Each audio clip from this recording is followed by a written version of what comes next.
Good afternoon, everybody, and welcome back into Capitol View, a webcast brought to you by the Daily Journal and djournal.com. Back after a couple of weeks hiatus because of technical difficulties, which I hope we have resolved. Bobby, how you doing? Okay, I knock on wood, got my fingers crossed.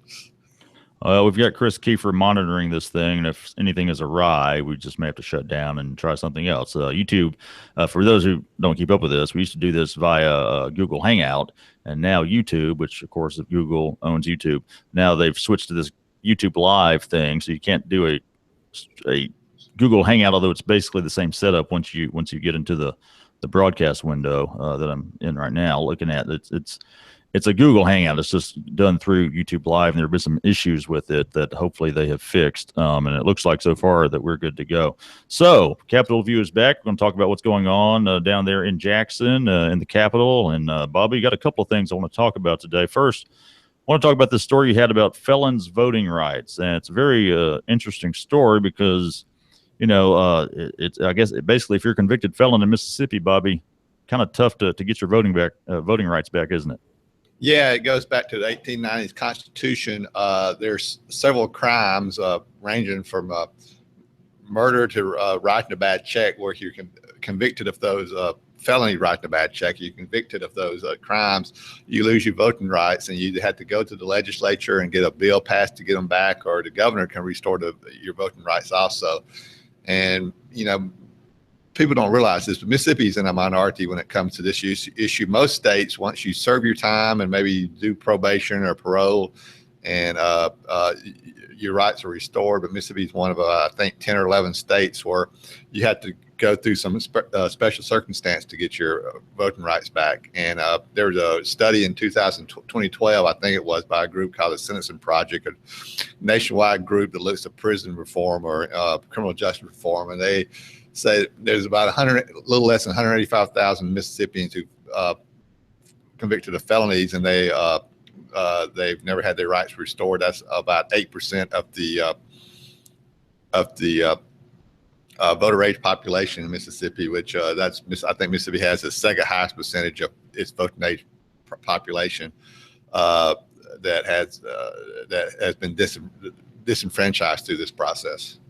So just to be clear, like you said, a lot of states, the felons, once they serve their time and everything, pay their debts to society, they get those voting rights back automatically. But in Mississippi, you have to petition for it just to even have a shot at getting them back. Is that right? Yeah, you have to petition. You have to get a bill passed through the legislature, which and not just a bill, but it takes a 2/3 vote of each chamber to get your right to vote, your vote back. And the sort of the basis of the story was years ago, this was a pretty simple process, but in recent years, it has become difficult to get one of these they call them suffrage bills, and it's become very difficult to get these bills through the process.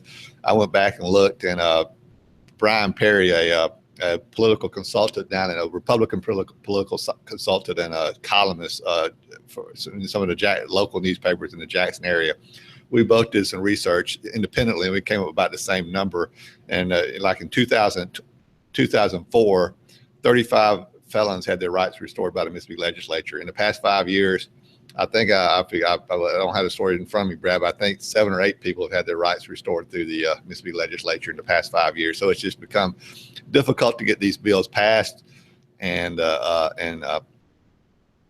so you have the number of felons who can't vote is a growing number in Mississippi, and so some people say that at some point in time the state legislature is going to address this issue, but so far it really hadn't been really inclination to. And one thing that's really odd about the setup here in Mississippi, Bobby, and Delbert Hosemann, Secretary of State, noted this. It's just the way the law is set up. Not all convicted felons are treated equally when it comes to restoring voting rights. For example, I think the example Hosemann used was, you can lose your right to vote if you're a cattle thief, but maybe not for being a pedophile or major drug dealer. So it doesn't seem to be much rhyme or reason to it, is there? Yeah, and well, it goes back to the crimes are spelled out in the Constitution. What crimes you lose your right to vote for, and you know, I guess in 1890 there wasn't such a thing as a drug dealer. I mean, I guess there were some bootleggers, but they were usually held in high esteem. Uh, and then I guess the crime of child abuse wasn't on the radar either in 1890. So those crimes, so you can literally be in jail, be a convicted drug dealer in Mississippi and be in prison at Parchman and still vote, but you can have written a bad check for a felony amount and be convicted of that, and you can never vote again. So there's no rhyme or reason to it from that standpoint. And I guess this is a big issue because a lot of people maybe think, oh well, this person went to jail, they don't deserve this right. But the way it's supposed to work is, in theory, in this country, is if you pay your debt to society, then you get to move on and get to try to restore your life, and part of that is being able to vote. So it seems like it's just one of those things that a lot of people seem to be on the same page, regardless of party or anything like that. Well, there doesn't seem to be a lot of. I mean, there hadn't been really a lot of efforts to change this law. During the time I've been down here, the one avenue where I could see some compromise. I mean, there's generally speaking, and I don't want to be too, but generally speaking, Republicans have been less apt to restore voting rights than when the Democrats were in charge, and I think if the bill came before the House and Senate to change the law to make it easier to get your voting rights restored, the Democrats would be for it, and the Republicans might be less apt to be for it. But where there might be room to compromise is what we were talking about a while ago. Everybody seems to agree that it's a bad thing for a drug kingpin to be sitting in Parchman voting while somebody who had a hard time and wrote some bad checks in their life, made a mistake, can't ever vote again. So there might be some compromise where there's legislation to take away the right for certain people to be in jail and vote while other people can't vote at all. And so maybe that will happen in the future, but there doesn't seem to be there doesn't seem to be a big appetite right now for addressing this issue. And it may be addressed by the courts. Alabama has a similar law that's being challenged right now in the courts in Alabama. So, that could be, where this is ultimately decided and changed is through the federal courts. All right, let's switch gears a little bit, Bobby, and talk about oil prices. And Darren Webb, state economist, he spoke late last week addressing this issue. And, Bobby, as people who buy gasoline for our cars, we like seeing gas under $2 a gallon. Hasn't been maybe so good for the oil industry and some of the people that obviously work in that industry. There's been layoffs or wages lowered and whatnot. And Darren Webb says that even though maybe that's not a huge sector in our economy, there's still a lot of people affected by it because, of course, a lot of people go to Louisiana where it's a big business. Oil is big business, and they bring that money home to Mississippi. So maybe it's a little bit underestimated the impact those gas prices and oil prices are having on our economy. Yeah, he was speaking to the Legislative Budget Committee late last week, and when they meet, he generally gives them economic updates. And he said one thing that was dragging the state economy down that's been underreported or underestimated is the fact that there are people in Mississippi, especially in South Mississippi, who work in the oil industry. And when the gasoline prices began to go down, it became more difficult to make a living in the South and getting those, because we had to go through more of a process to get the oil out of the ground, and it cost more money. So with the lower prices, there was not as much of an incentive to drill in the southern United States, especially offshore.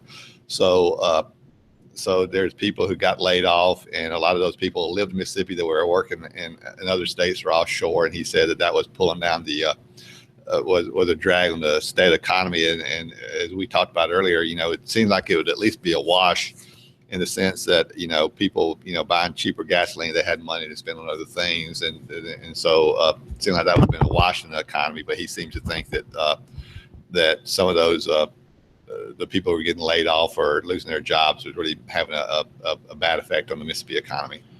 Yeah, and he said that could have something to do with the revenue collections lagging like they have in recent months. But he also, it wasn't all bad news. I mean, he did speak to the manufacturing sector that's doing pretty well, including up here in Northeast Mississippi, Bobby. And the economy overall in Mississippi, says, is slightly better than last year. He said, yeah, he talked about why the national economy has been growing slowly, but growing gradually each year from rebounding from the 2008 recession.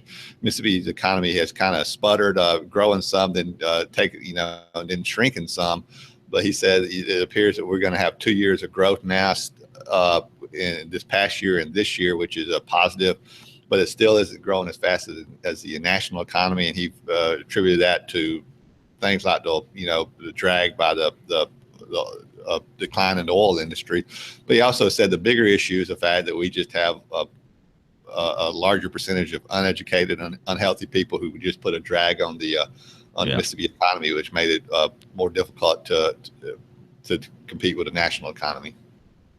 Well, Bobby also addressed this issue on today's episode of the Memo podcast. Y'all can check that out later on this afternoon when it drops, so you can listen to it for free in iTunes, your podcast apps, or at memo.djournal.com. And that's it for Capitol View today. Appreciate y'all joining us. Glad to be back, and hopefully we'll be able to stay with you going forward. Got all these technical kinks worked out. Bobby, good stuff as always, and thanks for your insight.